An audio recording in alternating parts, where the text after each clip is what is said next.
So good morning, everybody on the phone and those of us here in Chicago. And welcome to our April 2019 Office 365 Adoption User Group. I didn't see that, Michael. Anyway, so for those of you who are new to our our Office 365 Adoption User Group, welcome. For those of you who are returning, welcome back.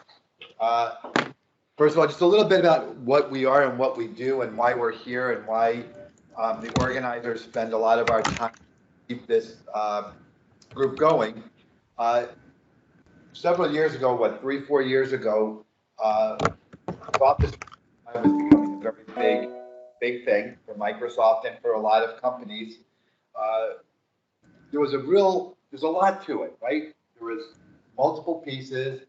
And it was a big change for a lot of companies going from whatever they were doing on-prem to a SaaS in the cloud, right? So this group was created to help companies navigate through the adoption of this product, right? A lot of people have invested in the money in the product, and the whole idea behind this is to help get the most for your money and get the best user experience that you can. So we put together a group of people, and the group of people is you people, right? To share your experiences, to talk about things. This is not a technical group, although we do sometimes get technical. We try to keep it at a level where we have organizational change management, training, HR, compliance, all those areas, because it all falls into adoption. And our thought at the beginning was as people come into the group and they get through their adoption, they would kind of roll off our group and go on their merry way, and we'd have a nice influx of people. What we have learned over the last 3 or 4 years is because Microsoft is being very aggressive and they're constantly giving us new features, new and better features and products, that the adoption doesn't ever end. And that's not a bad thing, right? So for us, it keeps us all in our jobs, right? But the important thing is that we're constantly being able to improve the user experience, user productivity by embracing all these new things. So adoption is a constant, not a one-time thing. I think that's really important to understand. So that's what we're here for, right? We're here to help with that. Not only because we're not, that we're the only experts, but everybody here is an expert because we've all had things that have worked, whether it's Microsoft or some other product, and we've all had things that have not worked. And the idea behind this group is that we share those. We also try to bring in experts to talk about new features, functions, existing features and functions. You can move that backpack if you need. To try to, again, the better we understand it, the better we can help with the adoption. All right, so that's who we are. We meet every 2 months. We alternate between the suburbs and the city. We also do a Teams meeting, formerly Skype for business, so that we can have people attend even if they can't physically make it down here. So with that, our agenda for today is we're going to start off with some introductions. We're going to then talk about Microsoft Forms. Then Michael will talk about some news and events, and that's one of our staples. We'll have a presentation on Power Apps and Flow Governance. We end up with open discussion and shared experiences, and then the wrap. So let's go ahead and get right into our introduction. So the organizers of this, there's 4 of us, and we'll let Joe, who's in the room with us, he can introduce himself, give his 30-second intro. Sure, yeah. Joe Baksha. I am a Modern Workplace CSM in the Chicagoland area. I work with some larger customers in the area, helping them with their Office 365, M365 adoption, focused primarily on Teams and Pro Plus and those kind of things. As a CSM, my job is to make sure our customers are getting the value of what they own. So that's essentially it in a nutshell. So I'm not here to sell to customers. I'm only here to make sure they're using the resources Microsoft has available to them, as well as sharing best practices on all those adoption policies. That's why I'm here. Love this stuff. Love customers interacting with other customers. It's a passion of mine, so that's why I joined this group. Right. Thank you, Joe. Michael. I am Michael Blumenthal, and I am an Office 365 MVP. I do the news and announcement segment in this group, as well as speak at other groups and events locally. and nationally. My day job is as an Office 365 administrator, user adoption specialist, business productivity specialist guy. 3 minutes. All right, so my name is Rich Sloot. I work actually next door to Microsoft here at Healthcare Service Corporation, also known as Blue Cross and Blue Shield of Illinois. I am a senior infrastructure engineer, which basically means that I do a lot of what Michael says he does. Is I'm responsible for kind of the direct, not so much the direction, but the adoption, the implementation, and the governance of Office 365. I was 3.5 years ago, we did a full rollout of everything that was available at the time, with the exception of Skype and Sway. So I was part of that whole thing, and that's kind of when we started, this whole group started, and that's how I became a member of this group at the time, because we were in desperate need of the help. I'd like to say we were pretty successful. We learned a lot along the way, and hopefully I can share a lot of what we learned over the period of time with the people in the group. Our sponsor is BA Insight. They supply our meetup site, and they also help supply the food for our meetings. Okay, so as usual, I'm going to cover some news and announcements and then upcoming events. So last month, there was a conference called Enterprise Connect, and there were a number of Teams announcements in the keynote. And so those I want to cover for you. First announcement, and these are not in any particular order, is customizable background. So hopefully all of you are familiar with background blur. This is the ability to turn on the video feed or turn on your video camera when you're in a team meeting, and then when you turn on background blur, everything behind you will be blurred out. So that lets you focus on. It lets other people focus on you and not what's going on in your background. Customizable background takes that one step further and lets you replace your background with a static image of your choice. And I'll have a little demo of that. Islands, tropical island seems to be a big choice for some people. It can go both ways, right? Either Yeah. you're in your office and In you the put the office. background, or you're on the beach and you put your office in the. Yeah, exactly. I love it that way. That's a Yeah. great plan. Put your office in there when you're in the beach. Another one of the announcements. Searching for Caribbean tickets to the Caribbean all of a sudden. Why is my margarita in the shot? The margarita blur coming later this year. Yeah. Put you on the foreground. Yes. Teams room content cameras. So if you have a conference room set up as a Teams room, the content camera feature, which will come later this year, is the ability to bring in whiteboard content from a classic non-smart whiteboard into the meeting in a more useful way. And I'll have a little demo of that in a moment here too. Yeah, that's pretty slick. Whiteboard capability, the whiteboard app being within a Teams meeting is now in public preview. Live captions, where a person speaking in a meeting, on the fly captions are generated for that person. Private channels will come later this year. It's already being rolled out. Okay, it's being Yeah, so rolled it's actually out. going to be out in the next 45 days. Oh, wow. Really? That is later They this year. haven't, Yes. They're we've been waiting for that. It's in- for- Yeah, it is in my, this It's is in the testing. version I just got. We're actually testing it right now. It's in So private preview right now. The so, early rings yeah. will get it in the next 45 days, and then later rings will be by the end of our fiscal year. And Okay. on the SharePoint side, the permissioning on the folders will align with the team's permissioning? So you actually, right now, you can set up a permissioning for a group, or you can set permissioning by access ID. So, so you actually can just pick the members that are already part of the team. Yeah. And then add them to have permission to that channel. But I think the question is when you create a channel, it creates a folder in that SharePoint No. library. So are the folders going to be permissioned with the channels?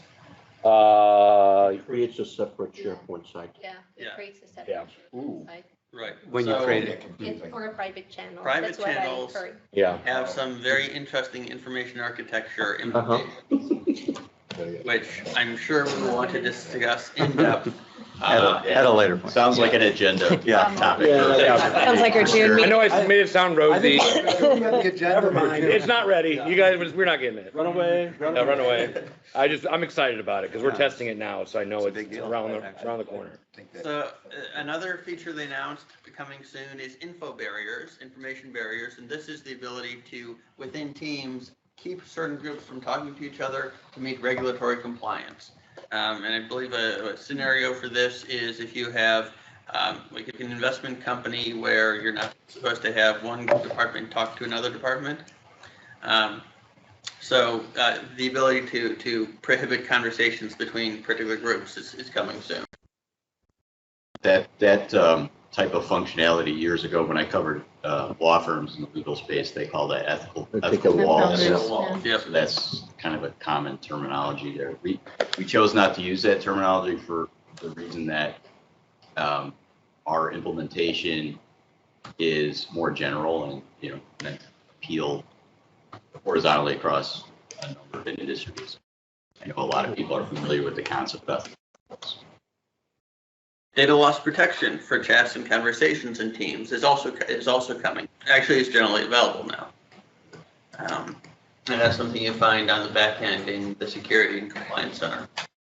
The Meetings app that you see in the navigation rail in Teams on the left rail is going to be replaced by the Calendar app, which will, instead of giving you just a meetings pane, will give you a full width calendar experience. And then live events is coming soon. It's generally available. And live events is a different kind of web meeting. So the meeting we're using today is a collaboration web meeting, which means that everyone could present.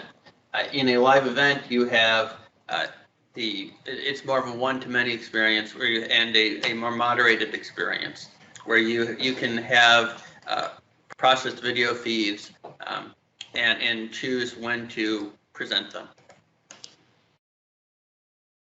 So here you can see the background blur, and then she's going to turn on customizable backgrounds. So you could do your own weather reports. Yes.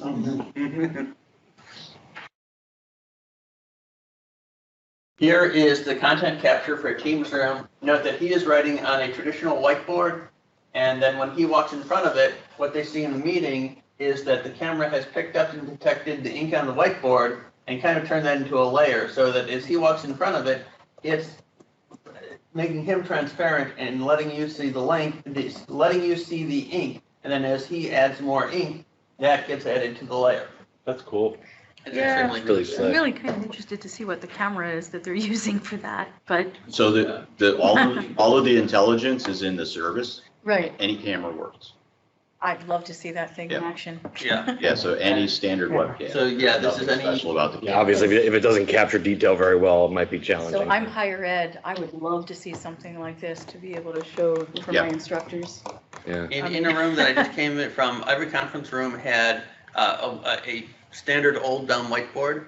And so being able to leverage that in a meeting in a meaningful way is much better than having to rip and replace with smart boards. Yeah, I'll see what we can do for you as far as demos and stuff. 'Cause that would be, that's our market. for I this, need So to- we need you to see I that. need to bring some folks to see that. Yeah. Yeah, let's talk afterwards and, I won't be here afterwards, but later. yeah. I do stuff. I have your email address. I'll email you. I do stuff with Harper College. I'd be interested. Great. Yeah, let's see if we can, we can set up get a couple folks to that demo and have those folks show it so you can show it. That'd be great. Sure. They may not be able to do it right away. We'll see when it's available to do, but we'll get you on the list and we'll get it moving.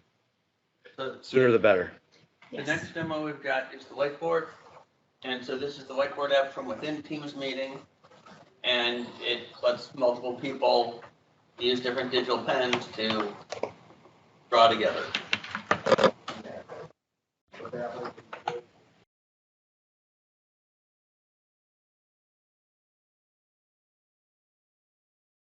Oh, yeah, I'll put you. And this shows the live captioning. Here we've got a collaboration meeting. Check this thing. And I added it last. as people We email speak, each other. Oh, there it is. captions are automatically on the fly generated. Is the translation component enabled as part of that? This is only for English right now. Okay. Other languages will come in the future, I assume. Yeah, so it's on the horizon though, because again, the intelligence is in the service. We're using the same back-end service that we have already been using for translations and captioning in PowerPoint. So it should show up. And is it the same for streams? What's Is that the that? same engine as used for stream generating captions? Yeah. Yeah, it's all Azure Cognitive Services on the back end. And then the calendar app, as I mentioned, is going to replace the meetings app, again, in the left rail. So where it said meetings before, it'll say calendar, and you'll get the full screen calendar experience. With Yeah, the and ability. you can change it by day, week, month.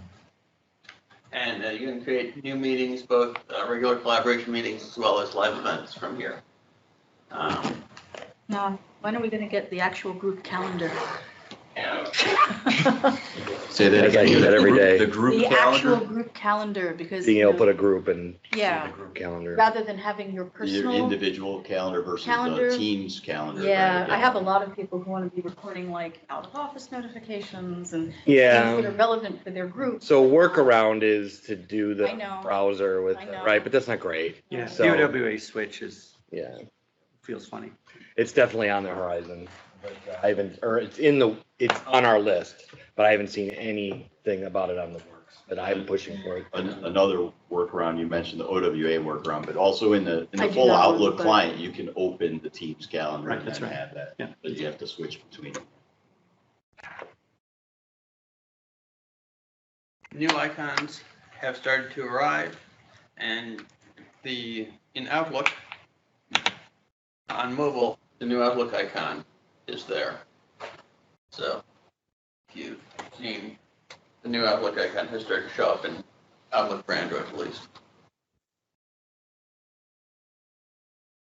It's on iOS as well. Yeah. Okay. And So Mac, there's- Mac, Windows Phone. at least Fast Insider. So there's a bunch of upcoming events as well that I think people should be aware of. The Power Apps and Flow user group actually meets tonight. Virtual meeting, so it's entirely online. And then the Power Platform World Tour comes to Chicago April 9th and 10th. Microsoft Midwest Toastmasters with Ed, our president, is our next downtown meeting here at Aon is April 12th, and then are we having a meeting in Downers Grove tomorrow or not? I can. We've got a presenter who's coming. Okay, so we have a meeting in Downers Grove tomorrow afternoon at the Microsoft office there, and then on the 12th, there's a meeting here at noon. And the website for that is meetup.com/MSMTC. The Chicagoland SharePoint user group has their online meeting April 17th. Short link for that, bit.ly/CLSBUGLI, CL Spugly. SharePoint Saturday, Chicago suburbs comes to town May the 4th. So May the 4th be with you. And please register for that and tell everybody you know who's got any interest in Office 365, SharePoint, or Azure about that. Ed, would you like to say something about Cuff?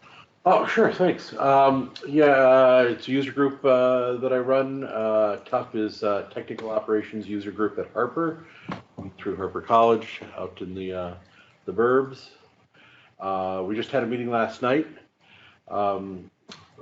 Tuesday night. We had Johan Ardemart come in and talk about deployment as it relates to DevOps, creating the infrastructure for supporting DevOps. And next month, we're looking at bringing in somebody either from Ansible or Chef to continue the DevOps series that we're doing. That's great. And typically, we focus more on IT pro kinds of things, but the reason that I chose that name was to keep it generic so that we could basically focus on whatever anybody wanted to show interest in. So. Have you guys seen how we use Teams and DevOps together? Have you seen that whole demo? Is that part of what you guys are talking about? No, I have not. Okay, probably should bring that in for you guys. So it's a huge focus of ours right now. Yeah, we have some experience with that, but we'd love to see that. Yeah, okay. Do you have remote capability for that meeting? Usually we will, yes, usually. We did not on Tuesday, but because of the logistics of the room that we were in, but usually we do. Okay. If I can mention one other thing too, starting tonight, if you know anybody that would be interested, please have them come. I'm putting together a series of twice a month meetings at the Microsoft store at Woodfield in Schaumburg, where we're going to be teaching one night a month, a 1 or 2 hour session targeted towards business users of different Microsoft products. And the other Thursday night, did I say Tuesday before? It's Thursday nights. The other Thursday night a month is going to be targeted more towards IT support. Great. So, Where can we get more information on that? yeah. I just happen to have a card here that has the meetup website on it. Awesome, thank you. Do you mind if we share that with our other CSMs? And okay. Yeah, we're trying to use the store more and more, and that's a great way to do it for something that's already set up. So.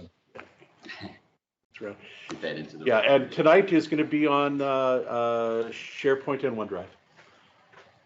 So for end users. I was gonna say you should get one of those. You're gonna need it. What was that? I'm sorry, I missed the last thing you said. SharePoint and OneDrive tonight. Oh. Okay. The next event then in May 21st, SharePoint North America. It takes place in Las Vegas. We will do a keynote viewing here.